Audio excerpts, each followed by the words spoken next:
Dear students, Assalamu alaikum. My name is Professor Abdul Ghafoor. I am your physics tutor. Dear students, आज की इस video में हम addition of vectors के numerical करेंगे और ये क्लास फर्स्ट ईयर के लिए है।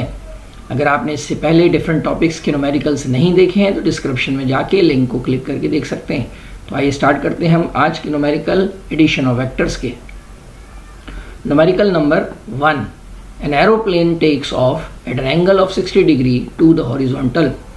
If the component of velocity along the horizontal is 200 meter per second, what is its actual velocity? Find also the vertical components of its velocity. यह है question 1990 Karachi board का।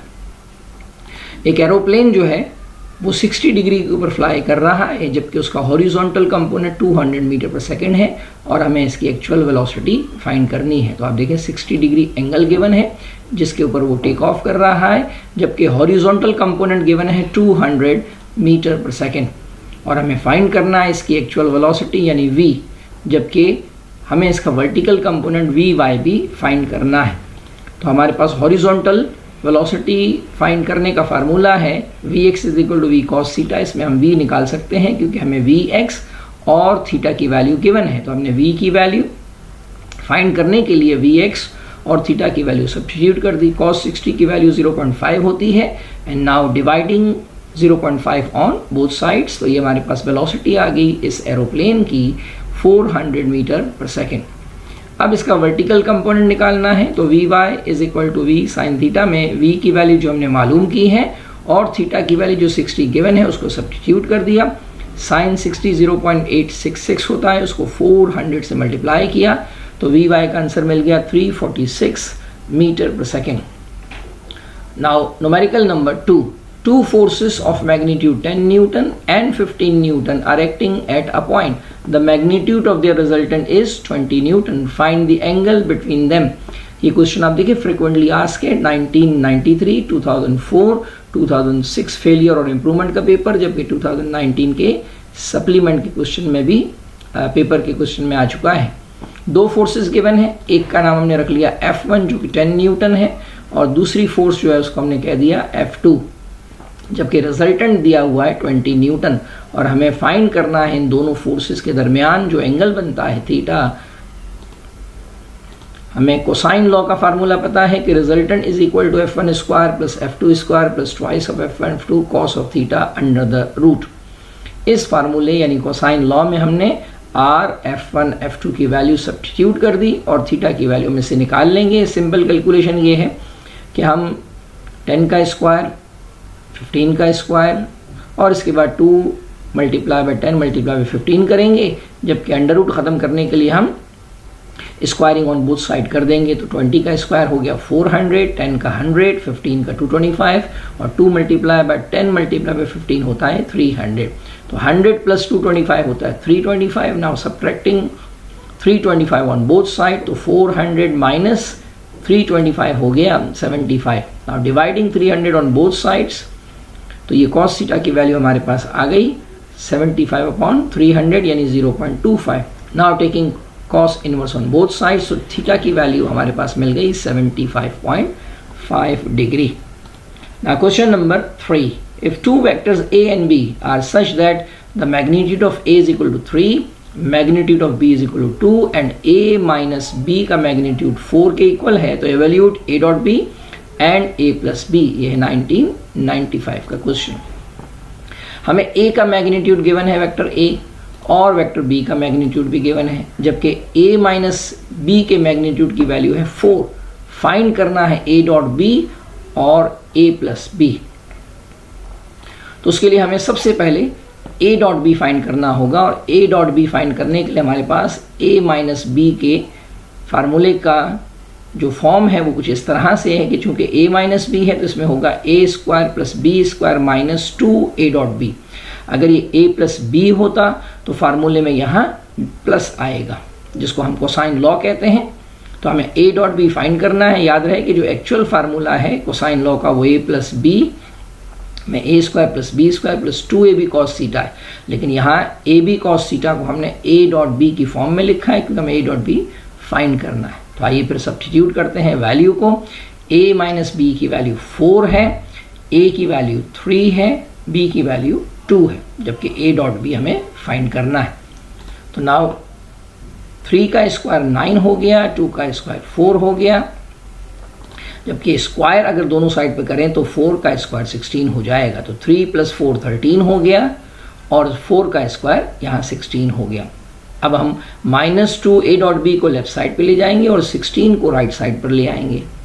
Now dividing by 2 on both side, तो 13 - 16 होता है -3 और ये divide हो गया 2, तो a डॉट b की वैल्यू मिल गई -3/2। अब हम फाइंड करेंगे a + b की वैल्यू।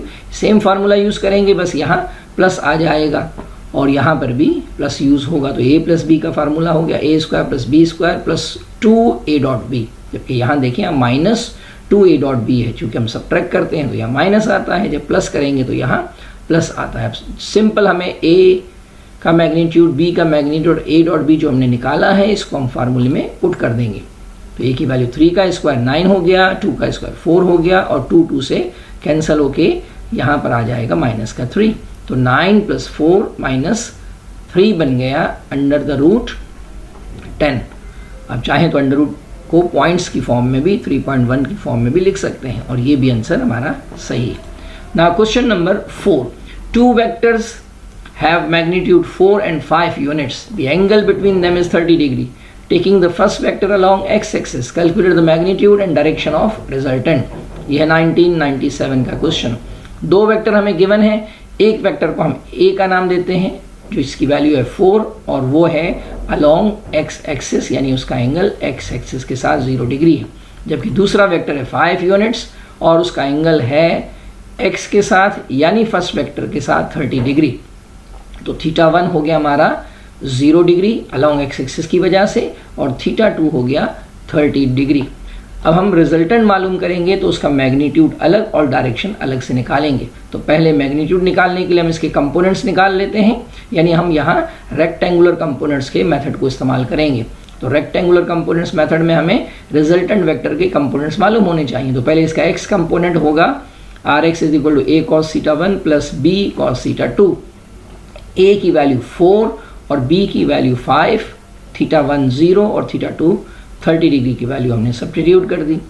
cos 0 1 होता है, 1 × 4 4 हो जाएगा, जबकि cos 30 0.866 होता है, जिसको 5 से मल्टीप्लाई किया तो 4.3 हो गया। तो cos 0 1 × 4 4 हो गया और 5 × cos 30 4.3, तो 4 + 4.3 बन गया 8.3 यूनिट्स। ये है Rx की वैल्यू, यानी horizontal component of resultant vector. इसी तरह से वर्टिकल कंपोनेंट निकालेंगे हम। Ry = a sin θ1 + b sin θ2। Again a b और θ1 θ2 की वैल्यू सब्स्टिट्यूट कर दी। sin 0 0 होता है, जब 4 से मल्टीप्लाई करेंगे तो 0 हो जाएगा और sin 30 0.5 जिसको 5 से मल्टीप्लाई किया तो 2.5 हो गया। तो 0 + 2.5 बन गया 2.5 यूनिट्स।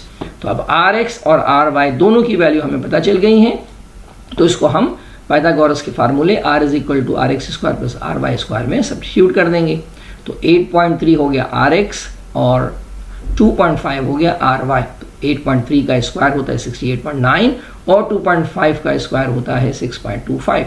दोनों को ऐड कर दिया तो 75 आ गया और 75 का अंडर रूट जब निकाला तो ये आ गया 8.7 यूनिट्स। अब हम निकालेंगे डायरेक्शन यानी थीटा, और टेंजेंट थीटा का फार्मूला हम यूज़ करेंगे Ry/Rx। Ry और Rx की वैल्यू जहाँ जो निकाली है उसको सब्स्टिट्यूट कर दिया, डिवाइड किया तो 2.5 / 8.7 बन गया 0.287। Now taking tangent inverse on both side, तो टेंजेंट इनवर्स निकालने के बाद कैलकुलेटर से जो वैल्यू आई थीटा की वो आ गई 16 degree. Now numerical number 5, if one of the rectangular components of a force 100 Newton is 50 Newton, find the other component. यानी एक फोर्स है 100 न्यूटन की, उसका एक कंपोनेंट गिवन है 50 न्यूटन, हमें दूसरा कंपोनेंट निकालना है। ये है 1998 और 2009 सप्लीमेंट के पेपर का क्वेश्चन। फोर्स गिवन है 100 और उसका कंपोनेंट है 50। इस कंपोनेंट को अगर आप Fx लिखेंगे तो Fy फाइंड करना होगा, और अगर आप इसको Fy सपोज करेंगे तो Fx निकालना होगा। यानी आप इसको कोई भी एक कंपोनेंट मान लें, दूसरा कंपोनेंट फाइंड करना होगा।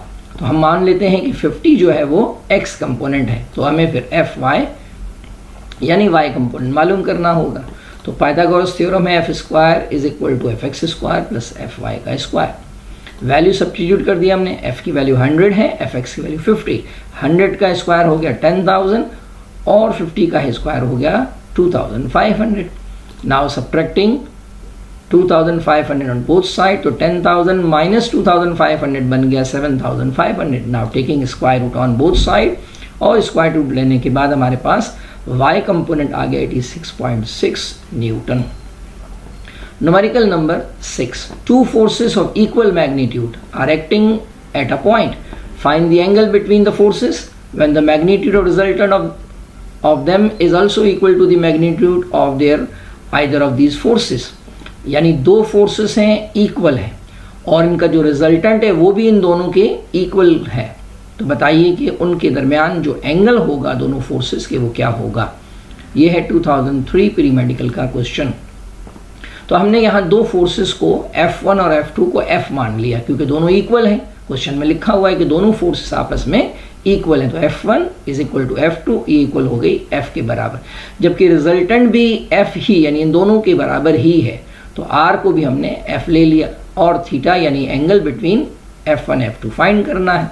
तो कोसाइन लो हमने यूज किया, R is equal to F1 square plus F2 square plus 2 F1 F2 cos of theta. R F1 और F2 की जगह पर हमने F को सब्स्टिट्यूट कर दिया क्योंकि तीनों इक्वल हैं, तो R भी F बन गया। F1 की जगह भी हमने F रख दिया और F2 की जगह भी F रख दिया।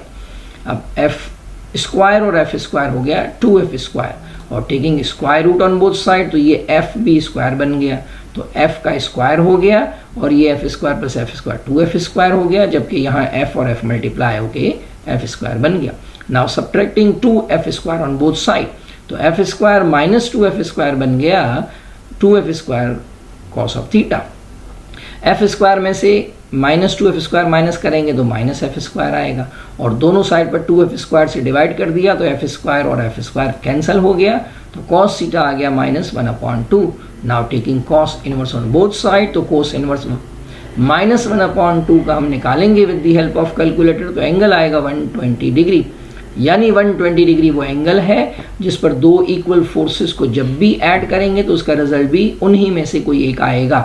फॉर एग्जांपल अगर दो फोर्सेस 10 न्यूटन की हैं और एंगल 120 डिग्री है तो उसका आंसर भी 10 न्यूटन होगा, और दो फोर्सेस अगर 20 न्यूटन की हैं और एंगल 120 तो इनका रिजल्टेंट भी 20 न्यूटन ही होगा।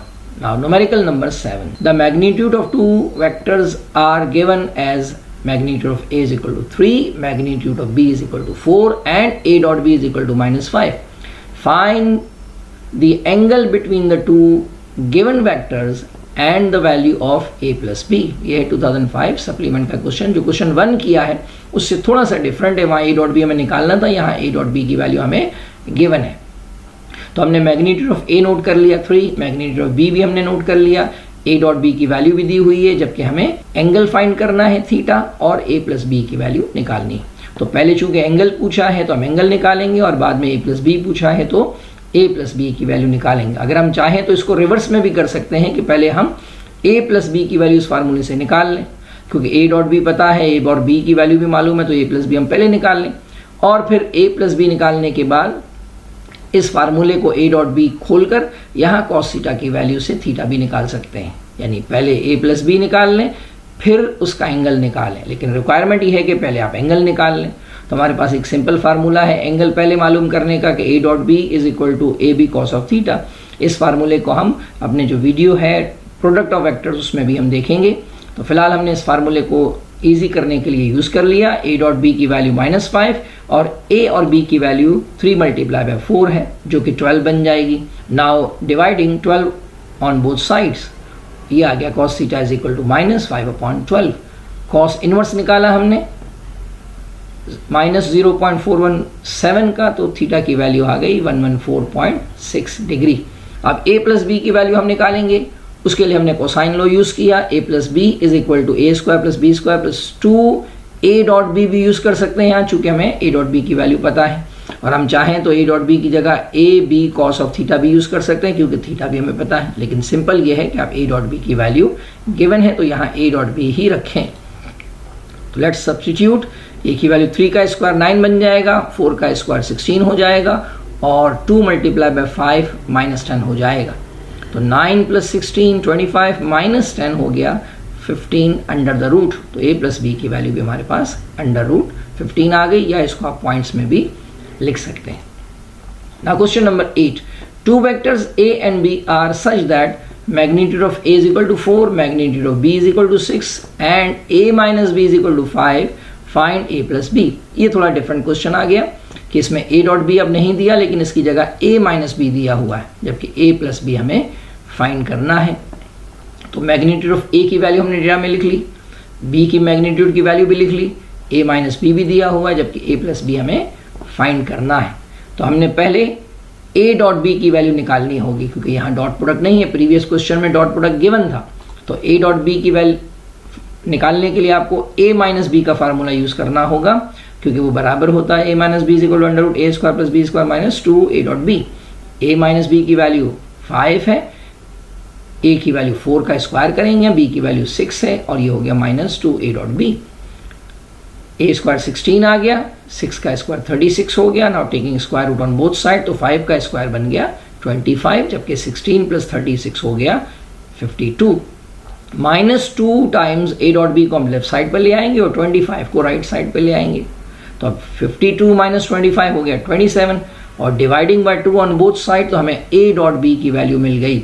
अब जब a डॉट बी हमारे पास आ गया, तो now we can easily find a plus B, जिसका फार्मूला कोसाइन लॉ का under the root a square plus B square plus 2 times a dot B है। तो a b और a डॉट बी की वैल्यू जो हमने निकाली वो हमने सब्स्टिट्यूट कर दी। तो a का स्क्वायर यानी 4 का स्क्वायर हो गया 16, और b की वैल्यू 6 का स्क्वायर 36 हो गया, यहाँ 2 से 2 कैंसिल आउट हो गया, और ये 27 आ गया। तो 16 प्लस 36 प्लस 27 आ गया under root 79। Now numerical number 9, two forces F1 and F2 are acting on a body. The angle between them is theta. Assuming that F1 is acting along x-axis, proof that the magnitude of resultant F is equal to F1 square plus F2 square plus twice of F1 F2 cos of theta under the root। यह है question 2016 का, जो model paper board की तरफ से दिया गया था, उसका है क्वेश्चन। ये क्वेश्चन बिल्कुल स्टार्ट में हमने जो न्यूमेरिकल किया था a और b की फॉर्म में, उसी तरह का है, बस उसमें हमने a और b लिया था। यहाँ F1 F2 है, वहाँ एंगल हमें गिवन था, यहाँ एंगल थीटा है। तो दो फोर्सेस हैं F1 F2। जो खास बात है वो ये है कि जो F1 है वो x एक्सिस के अलोंग है, यानी इसका एंगल 0 है, जबकि F2 का एंगल थीटा के इक्वल है। तो थीटा 1 हमने ले लिया F1 का एंगल 0 डिग्री, जबकि F2 का एंगल हमने लिया थीटा के इक्वल। हमने सिंपल जो रिजल्टेंट फोर्स है, जिसको इसने F का नाम दिया है, इसके दोनों कंपोनेंट्स हम निकालेंगे। पहले Fx कंपोनेंट निकालेंगे। Fx is equal to F1 cos theta 1 plus F2 cos theta 2 में हमने थीटा 1 और थीटा 2 की वैल्यू सब्स्टिट्यूट कर दी। थीटा 1 0 है तो cos 0 1 हो गया, और थीटा 2 थीटा के इक्वल है, तो cos 0 1 मल्टीप्लाई बाय F1 बन गया। तो Fx की वैल्यू आ गई F1 plus F2 cos theta. Similarly y component निकालने के लिए हमने फार्मूला लगा दिया F1 sin theta 1 plus F2 sin theta 2। इसमें भी हमने थीटा 1 और थीटा 2 की वैल्यू रख दी। sin 0 डिग्री 0 होता है, जो F1 से मल्टीप्लाई होकर 0 हो जाएगा, जबकि ये F2 sin थीटा इसी तरह से रहेगा। और Fy की वैल्यू हमारे पास आ गई F2 sin थीटा। अब रिजल्टेंट फाइंड करना है, तो उसके लिए हमने पाइथागोरस थ्योरम यूज किया। F is equal to Fx square plus Fy square. Fx की वैल्यू और Fy की वैल्यू जो हमने निकाली है वो यहाँ हमने सब्स्टिट्यूट कर दी। अब a प्लस बी के होल स्क्वायर के फार्मूले से F1 plus F2 cos theta को हम एक्सपैंड करेंगे। तो ये बन जाएगा F1 का square plus twice of F1 F2 cos of theta plus F2 का स्क्वायर cos स्क्वायर थीटा, जबकि यहाँ सिंगल टर्म है तो ये बन जाएगा F2 square sine square theta. इन दोनों टर्म में अगर आप देखें तो F2 कॉमन है, इसको हमने कॉमन निकाल लिया, जबकि cos square theta plus sign square theta 1 के इक्वल होता है। और इसको अगर हमने रीअरेंज किया तो जो हमें फार्मूला फाइंड करना था वो प्रूफ हो गया। इसका मतलब है कि जो रिजल्टेंट है वो बराबर होता है F1 square plus F2 square plus twice of F1 F2 cos of theta under the root. तो डियर स्टूडेंट्स, ये थे हमारे आज के न्यूमेरिक। अल्लाह हाफिज़।